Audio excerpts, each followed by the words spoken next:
여기 한 여성이 동양권의 문화를 보고 경악을 금치 못하고 있습니다. 사색이 되어서 격양된 목소리를 감추지 못하고 있는 그녀. 대체 무엇이 그녀를 격분하게 만든 것일까요? 그녀가 미개하다고 생각한 동양의 문화는 무엇이며 이후 그녀는 한국에 대해 어떤 생각을 가지게 되었을까요? 안녕하세요. 저는 스페인의 한 작은 시골 도시인 론다라는 곳에서 온 글로리아라고 합니다. 론다는 매우 작은 도시예요. 아기자기한 매력이 있는 곳이라 스페인 남부 여행을 하는 분들이 꼭 들리는 여행지 중 하나죠. 워낙 아름다운 마을인지라 사람들의 입소문을 탔지만 그곳에서 태어나고 자란 사람인 제 입장에서 론다는 조금 답답한 곳이기도 해요. 그래서 대학을 수도인 마드리드로 갔었죠. 대학을 졸업하면 당연히 그곳에서 직장 생활을 할 수 있을 거라 생각했습니다. 그런데 집안 대대로 내려오는 유명한 식당을 물려받아야 한다는 이유로 부모님과의 갈등 끝에 론다의 자리를 잡게 되었어요. 대신 꽤 긴 시간 동안 여행을 할 수 있는 기회를 얻게 되었죠. 평생 론다라는 작은 곳에서 살았으니 넓은 세상을 보고 오라는 부모님의 배려였습니다. 어렸을 때부터 친했던 친구들과 여행을 가기로 한 저는 평소에 관심이 많았던 동양권으로 여행을 가기로 결정했어요. 유럽은 언제든지 편안하게 다닐 수 있었고 저희에게 익숙한 서양 문화보다는 아는 것이 많이 없는 동양 문화가 좀 더 흥미로웠거든요. 알아보니 한국, 일본, 중국으로 여행지가 추려졌고 저희는 이 세 나라 중 어디를 가야 할지 결정하기 위해 여러 가지 자료를 찾아보았습니다. 처음에는 일본을 첫 번째 선택지로 염두에 두었어요. 저희 가족이 운영하는 식당에는 여행객들이 많이 오는데 제 기억으로는 일본인들이 가장 친절했거든요. 조용조용하고 남들에게 피해를 끼치지 않는 모습을 보며 좋은 이미지를 가지고 있었습니다. 그런데 제 친구 중 한 명은 중국을 우선순위로 두고 있더라고요. 중국은 땅도 넓고 인구도 많으니 다른 나라보다 다양한 문화가 있을 것이고 역사도 깊을 것이라는 이유였죠. 한국은 저희의 우선순위가 아니었습니다. 저희는 동양의 오리엔탈적인 신비함을 기대하고 있었는데 한국은 아니었거든요. 솔직히 인터넷에 한국을 검색한 뒤에 본 이미지는 실망스러웠습니다. 동양에 대한 환상이 싹 사라지는 사진들이었어요. 고층 빌딩, 높이 솟은 아파트들, 건물들도 다 똑같이 생긴 게 아름다워 보이지 않았습니다. 아기자기한 풍경 덕분에 매년 수많은 여행객들이 찾는 론다에서 나고 자랐기 때문에 이 부분도 굉장히 중요했거든요. 저와 친구들은 의논 끝에 일본을 가기로 결정했습니다. 저뿐만 아니라 다른 친구들도 일본인에 대한 나쁘지 않은 기억을 가지고 있었더라고요. 본격적으로 여행을 준비하기 전에 고등학교 동창들을 만나는 자리를 가지게 되었어요. 다른 지역으로 대학을 갔거나 일을 하는 친구들을 오랜만에 보는 날이었죠. 그곳에서 저희는 얼마 전 일본 여행을 다녀왔다는 친구와 대화를 하게 되었습니다. 그런데 그 친구는 일본 여행을 별로 추천하지 않았어요. 일본 여행이 잘 맞는 사람도 분명히 있겠지만 적어도 나는 별로 좋지 않은 기억을 가지고 돌아왔어. 과거로 간다면 절대 가지 않을 거야. 저희는 그 이유에 대해 물었습니다. 그 친구는 일본이 성에 굉장히 개방적인 문화를 가지고 있다는 것을 알려주었습니다. 저희는 그게 무슨 문제냐라는 생각을 했어요. 스페인을 비롯해서 많은 서양 문화들도 개방적인 성문화를 가지고 있으니까요. 이슬람 국가도 아니고 개방적이지 않은 나라가 있나? 그런데 친구는 일본의 성문화는 저희가 생각하는 것 이상이라고 말했습니다. 너희 일본 시장이 어느 정도 규모인지 모르지? 일본은 모든 걸 성적인 것과 연관시켜. 일본에는 성인용품 거리가 따로 있는데 거기서는 VR 기계로 실제 배우와 함께 있는 느낌을 받을 수도 있다더라. 그런 걸 길거리에서 대놓고 이용한다는 게 상상이나 되니? 사실 여기까지만 들었을 때는 친구가 말하는 것이 어느 정도인지 알 수 없었어요. 친구는 답답하다는 듯이 계속해서 말을 이었습니다. 편의점 같은 곳에도 성인 잡지가 버젓이 전시되어 있어. 그 누구도 그런 잡지를 사는 걸 부끄러워하지 않는다니까? 성인이 그런 잡지를 사는 게 문제가 돼? 친구는 한숨을 푹 쉬면서 대답했습니다. 편의점이나 슈퍼는 누구나 갈 수 있는 곳이잖아. 남녀노소 상관없이 그것들에 노출된다고. 아주 어렸을 때부터 성적인 문화에 익숙해져 있다는 뜻이야. 저희는 깜짝 놀랐습니다. 아무리 성적으로 개방된 나라라 하더라도 어린아이들에게는 조심하는 것이 옳으니까요. 친구의 놀라운 이야기는 여기서 끝이 아니었습니다. 솔직히 여기까지는 문화 차이라고 이해할 수 있었어. 그런데 나한테 트라우마를 안겨준 이유는 따로 있었어. 저희는 어느새 친구의 말에 빠져들었습니다. 여행하다가 만난 일본인이 자기 고향의 아름다움을 엄청 자랑했어. 직접 숙소도 잡아주는 친절을 보여주길래 감사한 마음으로 여행을 하러 갔지. 숙소 주인장은 70살 정도로 되어 보이는 노인이었는데 그 사람도 굉장히 친절했지. 마지막 날 밤에는 떠나기 전에 좋은 술을 대접하겠다고 방으로 찾아온 거야. 저희는 절대 모르는 사람이 주는 술을 마시지 않습니다. 클럽에 가면 술에 약을 타서 건네주는 몰상식한 사람들을 여럿 보았기 때문이죠. 그 주인은 계속해서 술을 권했어. 우리가 마시지 않으니까 본인이 직접 마시면서 안전하다는 걸 보여주더라고. 그렇게 혼자 술을 홀짝 마시더니 술에 취하고 말았지 뭐야. 술에 취한 노인이 했다는 행동은 가관이었습니다. 술에 취한 그 사람이 뭔가를 보여주겠다고 꺼냈는데 저희는 경악을 금치 못했습니다. 그 주인장은 보여주는 게 친절한 행동이라고 생각한 거야? 친구는 고개를 절레절레 흔들었습니다. 그건 모르겠어. 다만 이 일을 전해 들은 일본인 중 그 누구도 주인의 행동이 문제라고 생각하지 않았어. 친구는 한 가지 사실을 덧붙였습니다. 일본에는 시니어 포르노라는 문화가 따로 있다는 것이었죠. 최근 노인 인구가 늘어나면서 시니어 포르노라는 장르도 발전했다는 건데 65세나 되는 여자 배우가 출연하기도 한다고 하니 일본인들의 일상에 얼마나 자연스럽게 녹아있는지 이해가 되더군요. 이 이야기를 듣고 일본의 성문화에 대해 찾아보았습니다. 여자 3명이서 간다고는 하지만 결코 안전해 보이지 않았어요. 일본인들이 추구하는 성문화도 거북하게 느껴졌고 말이죠. 무엇보다 일본에서 실종되는 외국인 여행객의 수가 다른 나라에 비해 월등히 높다는 것도 한몫했습니다. 저희는 당연히 다음 여행지로 중국을 생각했어요. 이번엔 여행을 준비하느라 큰일이 없었기에 곧바로 상하이로 향했어요. 그런데 호텔에 도착한 그날 호텔 옆에서 시끄러운 소리가 났습니다. 밖을 보니 사람들이 파티 같은 걸 하는 것 같았는데 파티라고 하기엔 어딘가 이상했어요. 무언가를 깨부수는 소리도 나고 계란이나 밀가루를 던지기도 했죠. 저는 사고라도 난 줄 알았습니다. 그런데 아무도 그것을 제지하지 않았어요. 무슨 일이 난 건 아닌가? 경찰에 신고해야 하나 고민하고 있는데 한 친구가 숙소의 후기에 이런 게 있다며 후기를 읽어주었습니다. 호텔 바로 옆 건물에서 결혼식을 하는 시끄러운 사람들 때문에 호텔에서 묵는 이틀 동안 잠도 제대로 자지 못했다. 직원에게 방을 건물 반대쪽으로 옮겨주길 요구했지만 그들은 이것이 중국의 문화라며 내 요구를 무시했다. 내 인생 최악의 숙소이며 이해할 수 없는 결혼 문화를 가진 중국에 다시 방문할 일은 없을 것이다. 저희가 본 것은 파티가 아니라 결혼식이었던 것이었어요. 저희는 이 소란스러움의 이유를 찾기 위해 중국 결혼 문화를 검색했습니다. 그런데 검색하자마자 나온 글은 신부의 친구를 겁탈하는 신랑 친구들이었어요. 끔찍한 제목이었어요. 하지만 분명 과장된 부분이 있을 거라 생각했습니다. 아니면 중국을 싫어하는 누군가가 중국에 대한 안 좋은 이미지를 심어주기 위해 이런 글을 쓴 것이라 믿었죠. 떨리는 마음으로 그 글을 누른 저는 제 선택을 후회했습니다. 그 글에는 중국인들이 한 여자를 둘러싸고 몸으로 짓이기는 영상이 첨부되어 있었어요. 저는 경악을 금치 못했고 더 이상 영상을 이어보지 못한 채 영상을 꺼버렸습니다. 같은 여자로서 보기 힘든 장면이었지만 확실하게 확인을 해야 했기에 한 친구가 용기를 내서 영상을 보았습니다. 영상이 끝난 뒤 친구가 남긴 말은 역겨워 였어요. 실제로 여자를 덮치는 장면은 나오지 않았지만 그 여자의 몸을 더듬고 옷을 벗기려는 모습이 담겨 있었습니다. 화질이 좋지 않았지만 자세히 보지 않아도 알 수 있었어요. 그리고 그 영상을 본 사람 중 중국어를 할 줄 아는 사람은 영상 속 남자가 중국어로 만져라고 말을 한다고 댓글을 달았습니다. 그것이 더욱 끔찍했던 이유는 여자가 당황해하며 거부 의사를 표현했다는 것이었어요. 또 한 가지, 제가 중국의 결혼 문화를 미개하다고 여기게 된 계기는 이런 영상이 한두 개가 아니라는 것이었습니다. 또 다른 결혼식 영상에서는 무려 2명의 여자가 신랑의 친구들에게 장난감 취급을 받고 있었고 그만해달라 이야기하는 여자들의 말을 듣는 남자들은 어디에도 없었어요. 실제로 이런 것이 문제가 되면서 뉴스 기사로도 많이 나왔더군요. 중국인들은 시골의 몇 마을만 이런 문화를 가지고 있다고 말하며 자신들과 이 미개한 결혼 문화를 분리시키려 했지만 저희는 보았습니다. 며칠간 이어지는 결혼식 피로연에서 남자들이 신부의 친구로 보이는 몇몇 여자들의 옷을 벗기고 끌고 가는 모습을요. 그리고 그것을 본 주민들마저도 아무렇지 않게 그 모습을 보고 지나치는 것을요. 저희는 도저히 이런 나라에 머물 수 없었습니다. 그래서 당장 이 중국을 떠나기로 했어요. 다음 날 아침 택시를 타고 공항으로 가고 있는데 경찰이 차량을 통제하는 바람에 길이 막혔습니다. 도로를 막은 경찰은 몇 명의 여자를 차에서 내리게 한 뒤 몸을 수색하고 있었어요. 저와 친구들은 그 모습을 보고 또 한 번 경악했습니다. 저는 테러주의 국가에 가서도 그런 수색을 당해본 적이 없어요. 본 적도 없었습니다. 여자의 옷 안에 손을 넣고 다리 사이까지 훑으며 만지는 행동을 했다간 감옥에 갈 테니까요. 만약 그 여자가 흉기를 가지고 있을 것을 확인하기 위해 몸수색을 하는 것이라면 거리를 두어야 합니다. 사람이 가까이 올수록 공격하기 쉬워진다는 건 어린아이들도 아는 사실입니다. 사실이니까요.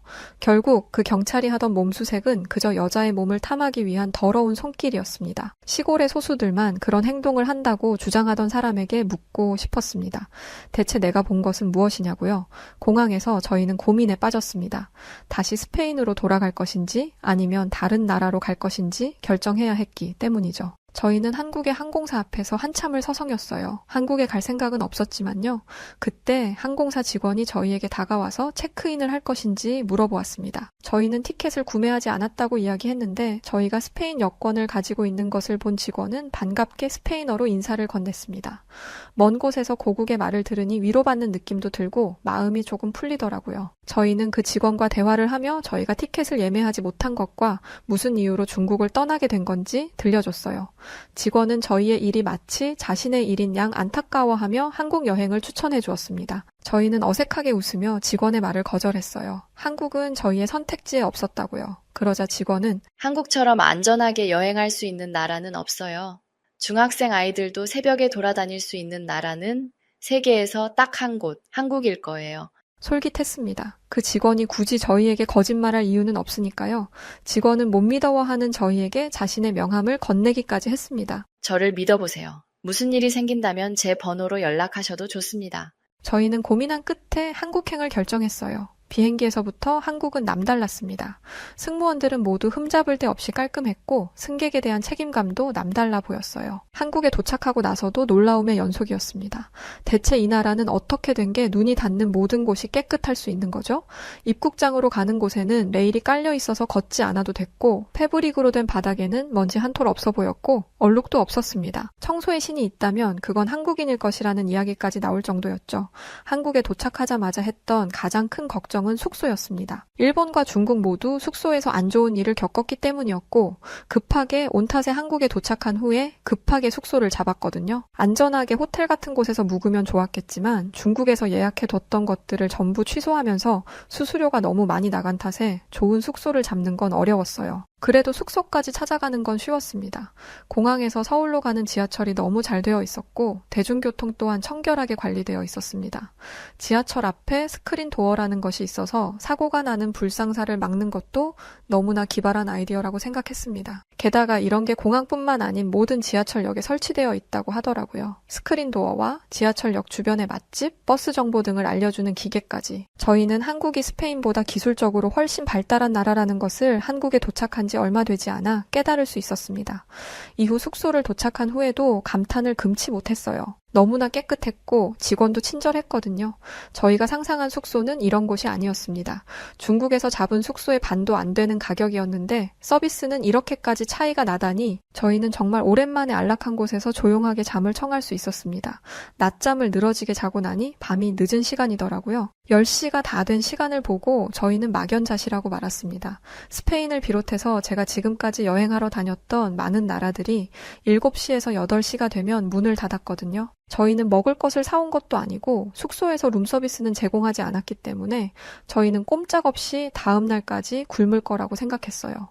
꼬르륵거리는 배를 부여잡고 창밖을 보는데 숙소가 있는 곳에서 골목을 빠져나가면 보이는 거리에 불이 환하게 켜져 있는 것이 보였습니다. 저희는 저곳이 무엇인지를 한참 생각했어요. 나가볼까? 친구들은 고민하는 듯 했습니다. 항공사 직원이 안전하다고 이야기하기는 했지만 저희가 직접 한국의 치안을 경험해 본 건 아니니까요. 그런데 그때 한 친구가 창밖을 보며 소리쳤습니다. 얘들아, 저것 좀 봐봐. 아이들이야.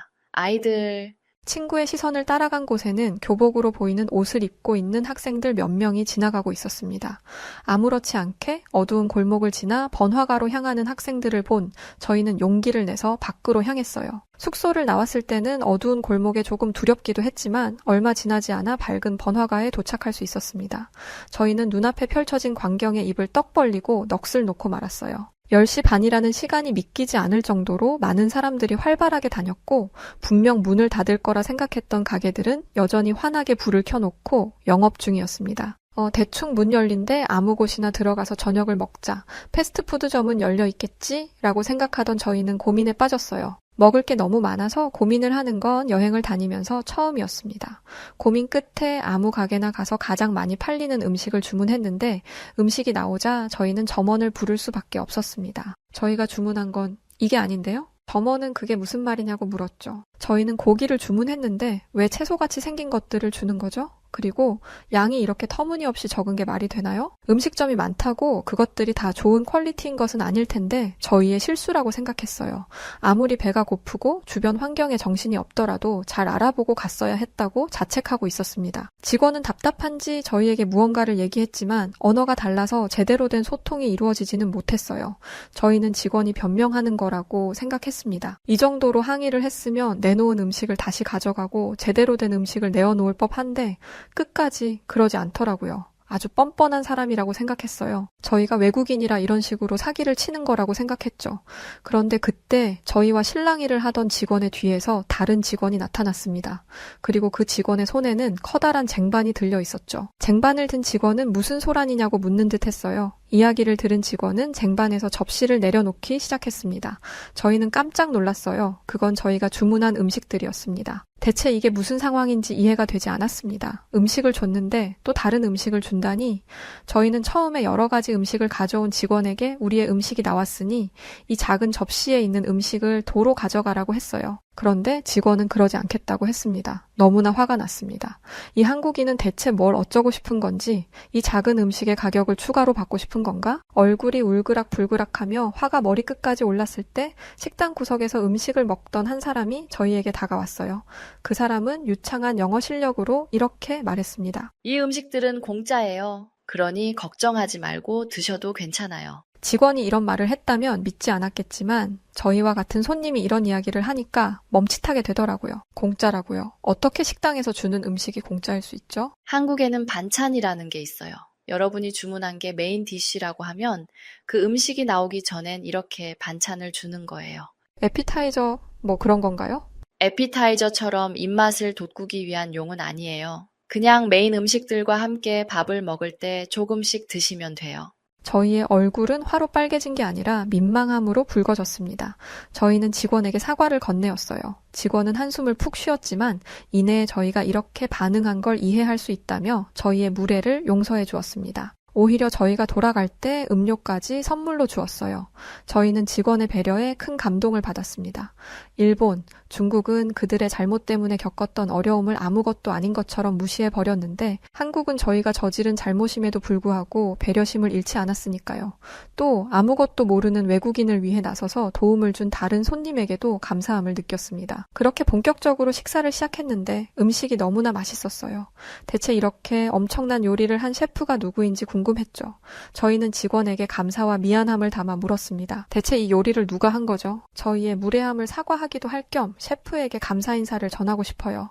직원은 고개를 갸웃하며 주방으로 향했습니다. 잠시 후 주방에서 한 사람이 나왔는데 그 사람은 여기까지 오는 길에 수도 없이 봤던 평범한 중년 여성의 모습을 하고 있었어요. 저렇게 평범해 보이는 사람이 이런 요리를 하다니 역시 사람의 외모로 능력을 평가하면 안 된다고 이야기하던 중 저희에게 영어로 말을 걸어주었던 사람이 이렇게 말했습니다. 이곳도 훌륭하지만 여기는 아주 흔한 음식점 중 하나예요. 이 동네에 있는 식당 어디를 가도 이 정도 음식을 즐길 수 있을 거예요.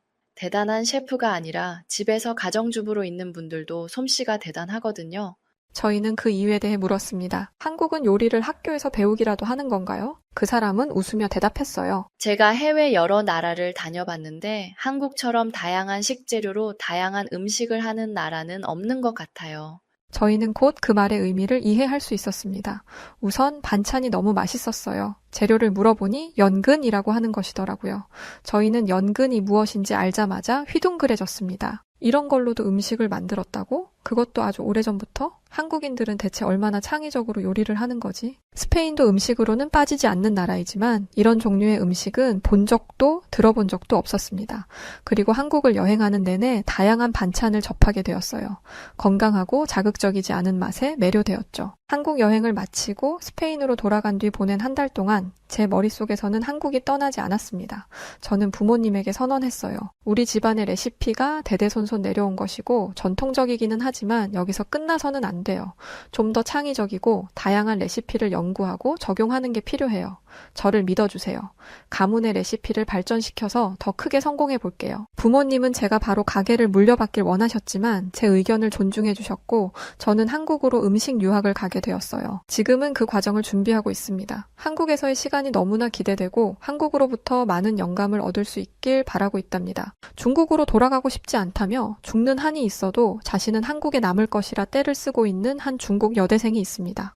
심지어 그녀는 한국에 온 지 6개월 만에 한국이 아니면 죽음을 달라라며 대성통곡을 하고 있다는 것인데요. 대체 그녀에게 무슨 일이 있었던 것일까요? 그럼 사연 시작합니다. 안녕하세요. 저는 중국 후난성 지역에서 대학교를 다니던 장리인이라고 합니다. 어렸을 때부터 저는 중국이 세계 최고라는 교육을 받으며 자랐어요. 집에서도 그랬고 학교에서도 그랬죠.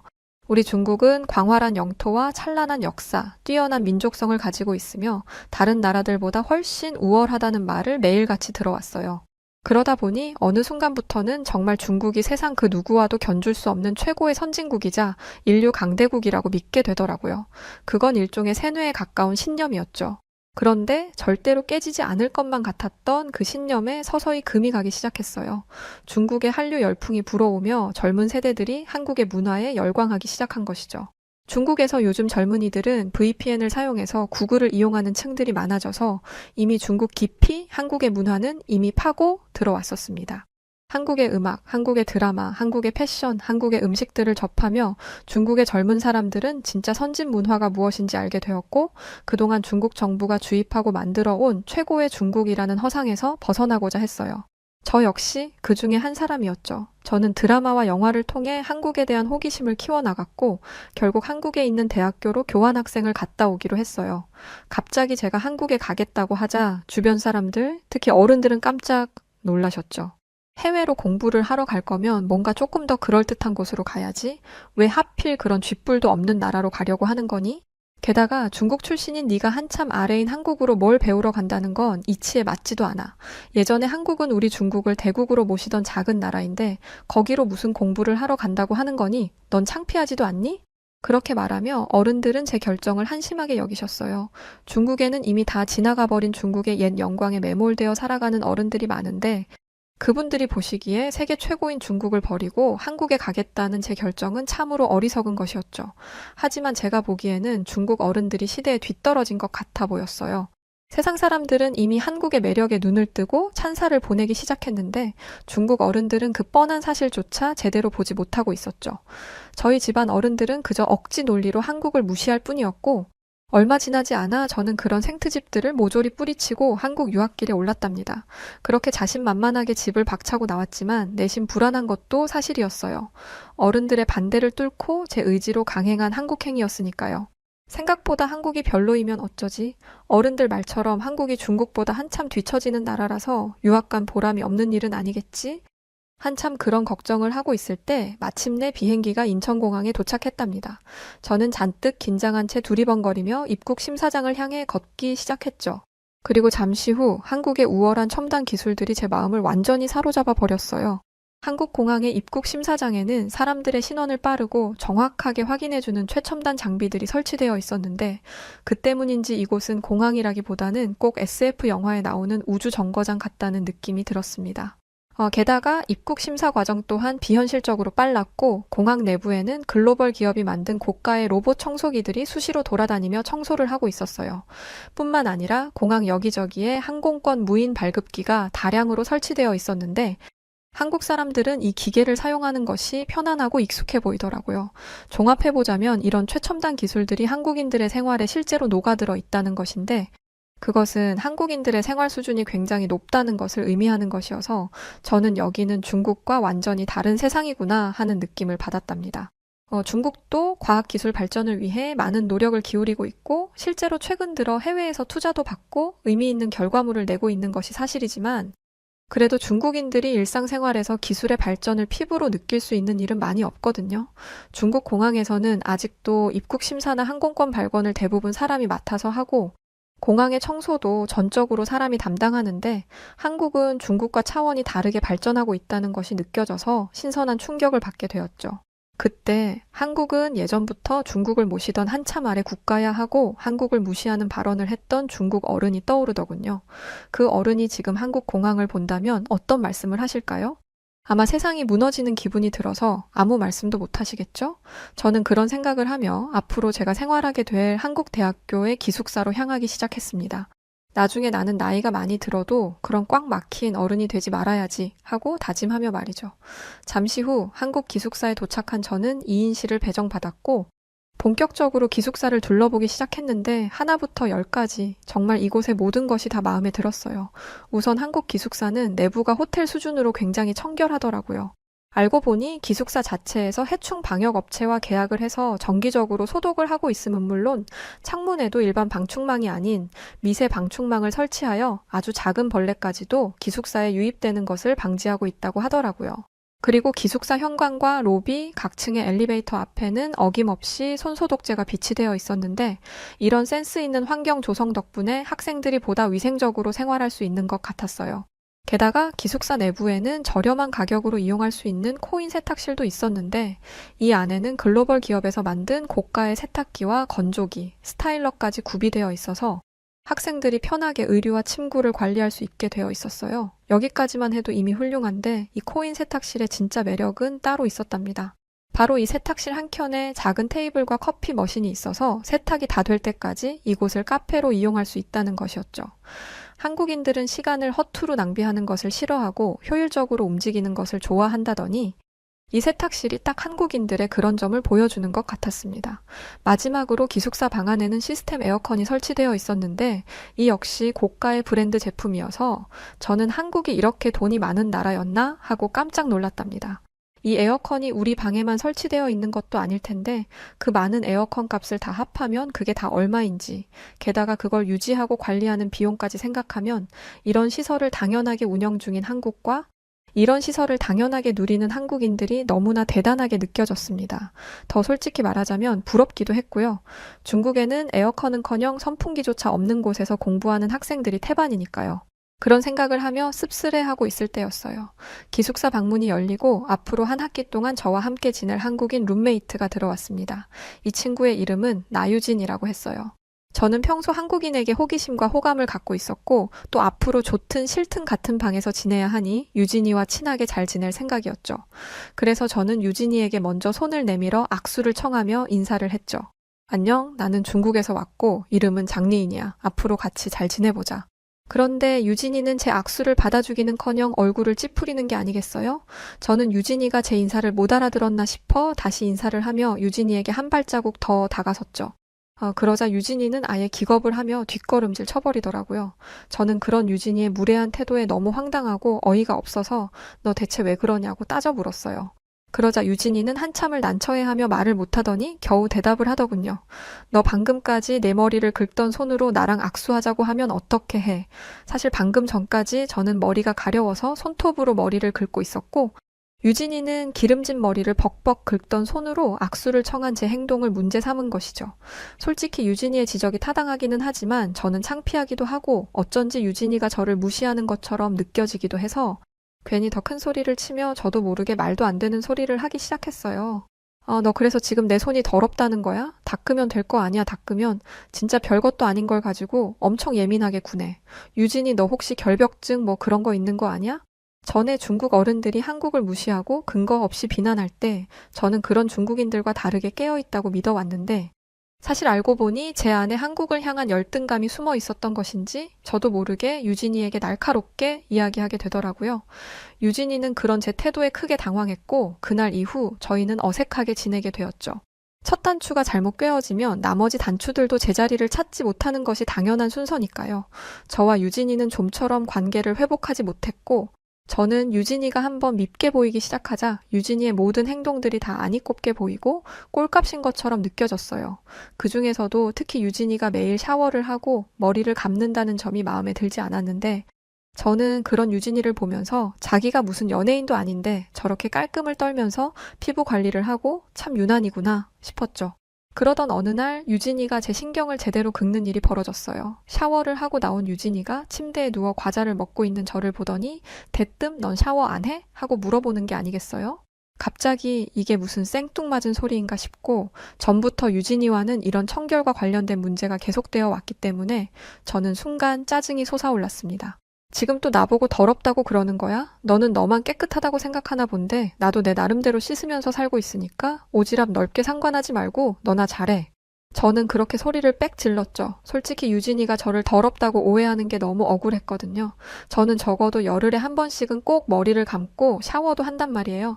물론 매일 샤워를 해대는 유진이가 봤을 때는 턱없이 부족해 보일 수는 있겠지만 그래도 저는 중국 사람 치고 꽤나 열심히 씻는 편이란 말이죠. 중국은 땅이 워낙 넓고 산간오지, 사막 지역까지 사람들이 살고 있는데 그에 비해 상수도 시설이 잘 발달되어 있지는 않아서 각 가정에 깨끗한 수돗물이 한국처럼 원활하게 공급되지 않아요. 그러다 보니 중국인들에게 매일 씻는다는 것은 사치에 가까운 일이죠. 저는 태어나서 지금까지 쭉 그런 문화 속에서 살아왔고 한국에 와서도 중국에서 그랬던 것처럼 적게 씻었을 뿐인데 유진이는 그런 저를 더럽게 여기는 것 같아서 저는 몹시 불쾌했어요. 그런데 다음 날 예상치 못했던 사건이 벌어졌습니다. 갑자기 유진이가 제게 선물 상자를 내미는 게 아니겠어요? 바로 어제 소리를 지르고 싸웠는데 오늘은 선물을 주다니 저는 유진이가 대체 무슨 생각을 하는 것인지 모르겠어서 너무 당황스러웠어요. 유진이는 그저 뜬모를 미소만 짓고 있었고 저는 혼란스러운 마음으로 선물 상자를 열어보았죠. 그런데 선물 상자 안에서 뭐가 나왔는지 아세요? 글쎄, 한국의 유명한 퍼퓸 샴푸와 때밀이 수건, 그리고 한국산 화장품 세트가 나오는 게 아니겠어요? 그것들을 보는 순간 저는 유진이가 저를 놀리는 건가 싶고 너 제발 좀 씻고 다녀라는 말을 이렇게 돌려서 하는 건가 싶기도 해서 참을 수 없이 화가 났어요. 그렇게 제가 또 흥분해서 소리를 지르려던 순간 유진이는 일단 자기 말 좀 들어보라며 다급히 저를 진정시켰어요. 그리고는 제게 충격적인 말을 꺼내기 시작했죠. 장리인, 놀라지 말고 들어. 사실은 너랑 같은 수업을 듣는 학생들 중에 여왕벌 역할을 하는 일본인이 있는데 걔가 너에 대해서 안 좋은 소문을 내고 다니는 것 같아. 알고 보니 저와 같은 시기에 한국에 교환학생으로 온 일본인 학생 하나가 저에게 악취가 난다는 소문을 내고 다녔고 그 소문을 들은 유진이가 안타까운 마음에 저를 도와주려 했던 것이었어요. 어쩐지 수업 시간에 친구들이 저를 피하는 느낌이 들더라니 그런 사정이 있던 것이었더라고요. 그날 저는 두 가지 깨달음을 얻었습니다. 하나는 제 생각보다 목욕이라는 것이 상당히 중요하다는 것이었습니다. 저는 원래 목욕을 하찮은 일로 취급했지만 막상 목욕을 제때 하지 않아 따돌림을 당하게 되자 목욕의 중요성과 가치에 대해 다시 생각해보게 되더군요. 그리고 제게 이런 깨달음을 준 유진이를 통해 저는 한국인들이 상냥하고 마음이 따뜻한 사람들이라는 것을 알게 되었습니다. 찌질하고 한심스러운 저를 그냥 외면해버릴 수도 있었을 텐데 유진이는 선물이라는 현명한 방식으로 제게 올바른 길을 알려준 것이죠. 그날 저녁 저는 유진이가 선물해준 한국 샴푸와 한국 바디워시로 머리부터 발끝까지 깨끗하게 몸을 씻어냈어요. 한국의 화장품을 만들어내는 기술력이 좋아서인지 아니면 저를 생각해주는 친구의 진심이 담겨있기 때문인지 샤워하는 내내 산뜻하고 기분이 아주 좋더라고요. 게다가 한국 제품으로 씻으면 다음 날까지 향기가 유지되었고 씻으면 씻을수록 피부가 점점 좋아졌어요. 하루가 다르게 변해가는 피부를 느끼며 저는 씻는 즐거움을 알아갔고 이제는 누가 시키지 않아도 자발적으로 매일 씻는 사람으로 점점 변화해갔죠. 유진이는 옆에서 그런 저의 변화를 응원해 주었고 저는 유진이를 실망시키고 싶지 않은 마음에 더 열심히 제 자신을 변화시켜 나갔어요. 그러던 어느 날 수업 시간에 저에 대한 나쁜 소문을 낸 그 일본인 친구가 다가오더니 이렇게 말하더군요. 장리인, 너 요즘 완전 달라진 것 알아? 사실 나는 너 처음 만났을 때 네가 어디 시공창 같은 곳에 사는 줄 알았어. 너한테 하도 끔찍한 냄새가 나서 말이야. 그런데 요새는 안 그래. 너한테 나던 악취가 완전 싹 사라진 거 있지? 대체 무슨 마법을 부린 거야? 저는 그 일본인 친구를 향해 가볍게 웃어주고는 마법같이 거창한 건 필요 없다고 난 그냥 멋진 한국 친구를 한 명 사귀었을 뿐이라고 답했죠. 그러면서 너 같이 못된 계집애는 절대로 사귈 수 없는 그런 친구라고 덧붙였어요. 그러자 그 일본 친구는 약이 올라서 죽으려고 하더라고요. 그러거나 말거나 저는 유진이와 점심 약속을 해놨기 때문에 얼른 자리에서 일어나 약속 장소로 향하기 시작했습니다. 유진이와 점심을 먹기로 한 곳은 학교 근처 패스트푸드점이었는데 이 매장은 주문을 키오스크로 받더라고요. 그런데 생각해보니 요즘 한국은 대부분의 가게에 키오스크를 도입하고 있는 것 같아요. 아니, 여기에서 더 나아가 아예 키오스크만으로 운영되는 무인 매장들이 점점 늘어나는 추세죠. 무인 매장을 도입했을 때 기업 입장에서는 인건비를 줄일 수 있고 소비자 입장에서는 저렴한 가격으로 물건을 살 수 있으니까요. 현재 한국에는 길거리마다 무인 아이스크림 가게, 무인 편의점들이 들어서 있고 이것들은 이제 한국인들에게 일상이 되었다고 해도 과언이 아니랍니다. 그런데 한국인에게는 너무나 당연하게 느껴지는 일이 다른 누군가에게는 그렇지 않을 수도 있으니 중국이 바로 그런 케이스예요. 한때 중국에도 무인 가게 열풍이 불었던 때가 있었죠. 하지만 얼마 못 가 중국의 무인 가게들은 모조리 철수해야 했답니다. 왜냐하면 밤이면 밤마다 노숙자들이 무인 가게에 들어와 죽치고 앉아 나가지를 않았거든요. 그러다 보니 무인 가게의 장점 중 하나인 야간 운영이 제대로 되지 않았고 결국 가게의 수입에 큰 타격을 입게 되었죠. 그렇다고 낮에는 장사가 잘 되느냐? 그것도 아니었어요. 낮에 무인 가게는 불량배들의 천국이 되었거든요. 게다가 일반 손님들도 무인 가게에서 함부로 물건을 훔쳐가거나 가게의 가정집 쓰레기를 버리고 도망가는 어처구니 없는 일이 벌어지기도 해서 결국 무인 가게들은 중국에서 모두 장사를 접고 말았답니다. 중국에서 평화롭게 무인 가게를 운영하는 것은 헛된 꿈에 불과하다는 것을 너무 늦게 깨달은 것이죠. 중국이 키오스크와 CCTV를 만들 수 있는 기술과 무인 가게를 운영할 수 있는 자본을 가지고 있는데도 결국 무인 가게 상용화에 실패한 이유는 중국인들의 의식 수준이 한국인들보다 성숙하지 못하기 때문이라고 생각해요. 아무리 뛰어난 기술을 가지게 되었어도 그것을 사용하는 사람들의 수준이 떨어지면 절대 훌륭한 결과가 나올 수 없는 법이니까요. 감시하는 눈이 없어도 정직하고 반듯하게 행동하는 양심. 한국인들은 그것을 갖추고 있기에 중국과 차별화된 발전을 이루어온 것이었죠. 그런데 중국과 비교했을 때 한국이 뛰어난 점은 이뿐만이 아니에요. 한국의 장점들을 나열할 때 절대 빼놓을 수 없는 것 중에 하나가 바로 대중교통이죠. 저는 한국의 지하철과 버스를 정말 진심으로 사랑해요. 일단 한국의 대중교통은 이용 방식이 편리해서 좋았어요. 복잡할 것 없이 그냥 교통카드 하나만 있으면 그걸로 끝이니까요. 반면에 중국은 시골 지역에서 버스를 탈 때 아직도 버스 안에 요금을 걷는 직원이 있어서 그 사람에게 직접 현금으로 계산을 해야 하는 번거로운 과정을 거쳐야 하죠. 게다가 중국의 버스는 배차 간격이 너무 길어요. 아마 한국인들이 들으면 기절할 정도일 텐데 중국 버스의 배차 간격은 보통 1시간 이상이고 길면 3시간 이상인 경우도 있어서 자칫 실수로 버스를 놓치면 세상이 끝나는 듯한 절망감을 맛봐야 한답니다. 이번 버스를 놓치면 잠깐 기다렸다가 가볍게 다음 버스를 타면 되는 한국과는 아예 다른 세상의 이야기인 거죠. 여기에 날씨까지 한여름이거나 한겨울이라고 생각해 보세요. 그나마 한국의 버스 정류장에는 에어컨이나 히터가 설치되어 있어서 기다리는 사람들의 고충을 덜어주지만 중국 버스 정류장은 그런 서비스가 일절 없답니다. 게다가 중국은 시내버스 안에도 에어컨이 설치되어 있지 않아요. 그야말로 찜통 더위를 생으로 버텨야 하는 것이죠. 반면에 한국 버스는 에어컨과 히터가 설치되어 있을 뿐만 아니라 승객들이 직접 바람 세기까지 조절할 수 있으니 제가 그 모습을 처음 봤을 때 얼마나 놀랐을지 감이 오시죠? 전 정말 이런 훌륭한 서비스에 놀람을 넘어 감동까지 받아서 눈물이 다 날 지경이었어요. 여기에 더해 한국 지하철 안에서는 초고속 와이파이가 빵빵 터지잖아요. 사실 지하철을 타고 멍하니 이동하다 보면 심심할 때가 많은데 한국 지하철에서는 와이파이를 마음껏 이용할 수 있으니 스마트폰으로 웹툰도 보고 동영상도 끊기는 현상 없이 볼 수 있어서 지루할 틈이 전혀 없었어요. 그런데 문제가 있었어요. 한국의 초고속 인터넷은 정말 마성의 매력을 가지고 있어서 문제였는데 한국에서 생활하며 이 첨단 문명을 당연하게 누릴 때는 몰랐는데 나중에 중국으로 돌아온 뒤 원래의 느린 인터넷 속도를 마주하게 되자 얼마나 당황스럽고 절망스럽던지요. 정말이지 제가 그동안 얼마나 한국의 선진 문화에 물들어 있었던 것인지 깨닫게 된 순간이었죠. 저도 모르는 사이 한국에서 저는 정말 즐겁고 알찬 시간을 보냈던 것이었어요. 하지만 교환학생 신분인 제가 한국에서 머물 수 있는 시간은 정해져 있었고 저는 유진이의 배웅을 받으며 중국으로 돌아가야만 했습니다. 공항에서 중국행 비행기에 타기 직전까지 중국에 돌아가기 싫다고 얼마나 울었는지 몰라요. 고작 1년도 한국에서 지내지 않아 놓고 이렇게 말하는 게 우습지만 저는 평생을 살아온 중국보다 한국에 더 큰 애정을 느끼고 있었죠. 할 수만 있다면 이대로 한국에 쭉 눌러앉아 살고 싶은 심정이었어요. 하지만 그것은 제 바람일 뿐 결국 저는 아쉬운 마음을 뒤로하고 한국과 눈물의 작별을 해야 했죠. 그리고 다시 만난 중국은 여전히 실망스러운 모습이었어요. 아니 어쩌면 제가 그동안 한국에서 지내면서 선진 문화에 너무 익숙해져 있었기 때문에 중국이 평소보다 더 후진국처럼 느껴졌는지도 모르겠습니다. 중국 공항을 빠져나온 뒤 저는 한국에서 그랬던 것처럼 주변을 경계하지 않고 걸어가고 있었어요. 그런데 어느새 정신을 차려보니 제 지갑이 사라져 있더군요. 잠시 경계를 푼 것뿐이었는데 그 사이 소매치기를 당한 것이었죠. 그때 저는 내가 중국에 돌아왔구나 하는 실감이 났어요. 그러면서 여기서는 한국에서 유진이와 그랬던 것처럼 편안하게 저녁에 산책을 하거나 이어폰을 귀에 꽂은 채 밤에 조깅을 하는 일은 못하겠구나 하는 씁쓸한 생각을 하게 되었죠. 여기는 더 이상 안전한 한국이 아니었으니까요.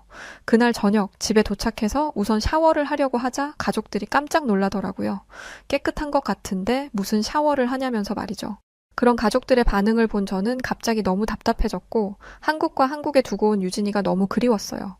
한국에 가서 훌륭한 문화를 배운 뒤로 이미 나는 전과 다른 사람이 되어버렸는데 이제 와서 다시 전과 같은 후진국 생활을 하라고 하니 너무 힘들고 외로운 기분이었어요. 결국 저는 울음을 터뜨렸고 왜 그러냐며 절 걱정하는 가족들을 다 무시한 채 제 방으로 들어와 버렸어요. 그날 밤 침대에 누워 저는 한국에서 지내던 꿈 같던 시간들을 떠올려 보았어요. 한국은 위생 개념도 철저했고 모든 일 처리 과정이 신속하고 정확했죠. 작게는 음식 배달부터 택배, 우편, 대학교 학적 처리, 공항 업무까지 모든 시스템이 빠르게 착착 돌아갔어요. 저는 그런 한국 특유의 스마트한 분위기와 문화가 너무 좋았죠. 그건 우리 중국은 물론 다른 어떤 나라도 흉내낼 수 없는 한국만의 강점인 것 같아요. 유진이와 기숙사에 살 때 배달 어플로 야식을 시키면 30분도 안 돼서 음식이 짠하고 도착했었거든요. 세상에 어떤 나라가 배달을 시키면 30분도 안 돼서 받을 수 있겠어요. 분명 몇 시간 전까지만 해도 그렇게 세상에서 제일 편리한 나라에서 살고 있었는데 지금은 그렇지 않다는 사실이 저를 정말 우울하게 만들었죠. 그리고 저는 한국의 대학교에서 공부하면서 한국에 대한 충격적인 사실 하나를 알게 되었는데 그건 바로 한국이 원래 잘 살던 나라가 아니었다는 것이었어요. 한국은 약 30년 전에 IMF라는 거대한 위기를 겪으며 나라 전체가 크게 휘청인 적이 있다고 하더군요. 당시 외신들은 한국이 이 위기를 넘기지 못하고 세계 최빈국으로 나앉게 되고 말 것이라 강하게 예측했다고 하죠. 하지만 한국은 모두의 예상을 뚫고 무너진 하늘 아래에서 기어코 솟아날 구멍을 찾아내고 말았어요. 그건 바로 반도체였죠. IMF가 터지기 전까지만 해도 한국의 경제는 2차 산업이 핵심이었지만 IMF가 터진 후 한국은 기존의 핵심 산업들을 과감하게 버리고 3차 산업 시장으로 뛰어드는 도전을 했다고 해요. 그리고 그 결과는 모두가 알다시피 대성공이었죠. 한국의 이런 대역전 성공 신화가 놀라운 이유는 먼저 아무런 희망이 보이지 않는 상황에서 가능성 하나만을 보고 뛰어든 한국인들의 도전 정신이 너무 멋지기 때문이고 또 그 도전을 실제 성공으로 실현해낸 한국인들의 저력이 대단하고 또 대단하기 때문이에요.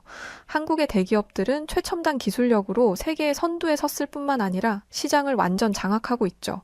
예전에는 분명 미국이나 유럽이 더 뛰어난 제품을 만들어내던 영역들인 TV, 화장품, 영화 미디어 산업까지도 이제는 한국이 전혀 밀리지 않아요. 오히려 소비자들은 메이드 인 코리아에 더 열광하고 있고 전 세계인들이 한국의 문화에 빠져들면서 한국의 위상은 그 어느 때와 비교할 수 없게 드높아졌어요.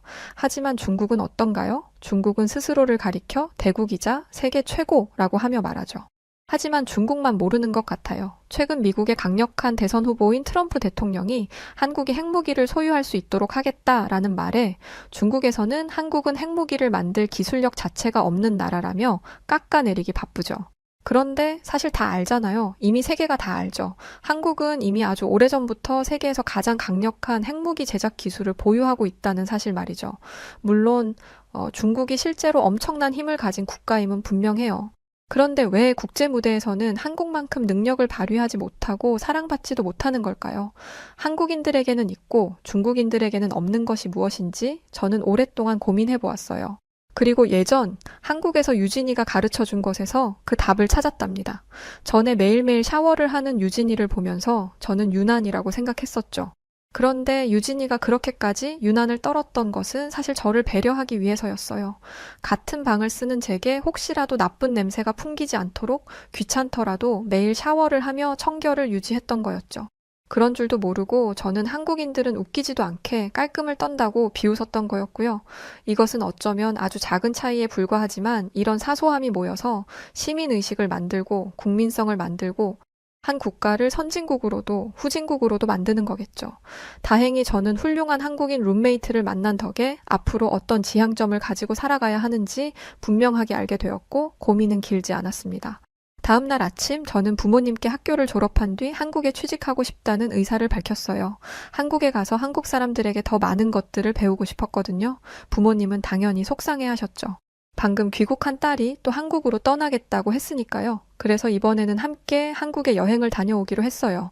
부모님들도 한국을 직접 보시면 사랑에 빠지지 않을 수 없을 테니까요. 그렇게 저희 가족은 단체 한국 여행을 결정했고 몇 개월 뒤 저는 인천공항을 보고 두 눈을 휘둥그렇게 뜬 부모님의 얼굴을 보게 되었답니다. 부모님은 대체 이 신세계는 어디냐며 입을 다물지 못하셨죠. 게다가 부모님은 인천공항의 직원들이 하나같이 모두 늘씬하게 키가 크고 예쁘다는 것에도 충격을 받으셨어요. 반짝거리는 피부에 원어민 수준으로 구사하는 영어 실력, 능숙하고 신속한 업무 처리까지 해내는 인천공항의 유능한 직원들을 보며 제 부모님은 감탄에 감탄을 거듭하셨죠. 혹시 한국이 국가 홍보를 위해 저런 예쁘고 똑똑한 아가씨들을 일부러 공항에 데려다 놓은 것은 아니냐며 의심할 정도였어요. 저는 한국의 젊은 아가씨들은 대부분 예쁘고 똑똑하다고 한국 젊은이들의 평균 미모와 지적 수준이 대단히 높으니 겨우 이 정도에 놀라면 안 된다고 했죠. 이어서 저는 서울에서 제일 유명한 관광지 중 하나인 강남으로 갔어요. 부모님은 강남대로를 빼곡하게 채운 고가의 외제차들과 하늘 높은 줄 모르고 아찔하게 솟아오른 고층 빌딩들을 보며 새삼 놀라신 것 같았어요. 그럴만도 한 게 저희 가족이 사는 후난성은 상대적으로 시골이라 이런 대도시의 풍경을 잘 볼 수 없거든요. 서울은 세계에서 10손가락 안에 꼽히는 대도시이니 시골 출신인 저희 부모님께서 바로 감당하시기에는 벅찰만 하죠. 그래서였을까요? 원래는 중국에 대한 자부심이 대단한 저희 부모님이 갑자기 충격적인 말을 꺼내셨어요. 장리인, 너 한국에서 살고 싶다고 했지? 엄마 아빠는 허락하마. 여기서 열심히 일해서 얼른 자리 잡고 그 다음에 엄마 아빠 데리러 오거라. 우리도 여기서 살고 싶구나. 농담과 진담이 반쯤 섞인 부모님의 말을 들으며 저는 한참을 웃었죠. 우선 한국에 사는 것을 허락받은 게 너무 기뻤고 앞으로 한국에서 펼쳐갈 제 미래가 기대되고 설렜거든요. 물론 우선은 중국으로 돌아가서 학교도 졸업해야 하고 한국 회사에 취업하려면 한국어 공부도 열심히 해야 하고 갈 길이 멀었지만 그래도 한국에 제 미래가 약속되어 있다는 사실 하나만으로도 저는 너무 행복해요. 한국에서 배운 대로 많이 베풀고 배려하면서 즐겁고 행복하게 살아가겠습니다. 중국인들이 싫으시겠지만 한국을 사랑하는 젊은 중국인들도 정말 많답니다. 저의 이야기를 들어주셔서 진심으로 고맙습니다. 열심히 살겠습니다. 자, 오늘 사연은 여기까지입니다. 네, 정말 한국을 많이 사랑하셨던 중국인 분이시네요. 사실 저도 중국 사람들은 좀 내키지 않거든요. 많은 중국인 분들이 장리인 씨 같았으면 좋겠네요. 한국에서 좋은 곳에 취직하시고 행복한 삶 되시기를 응원하겠습니다. 그리고 사연 보내주셔서 고맙습니다.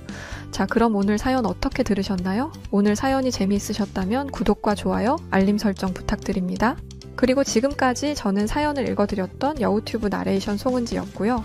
더 재밌고 알찬 내용으로 다시 찾아뵙겠습니다. 영상 끝까지 시청해주신 분들 모두 고맙습니다. 그리고 우리 구독자 여러분들 사랑합니다. 당신만의 유튜브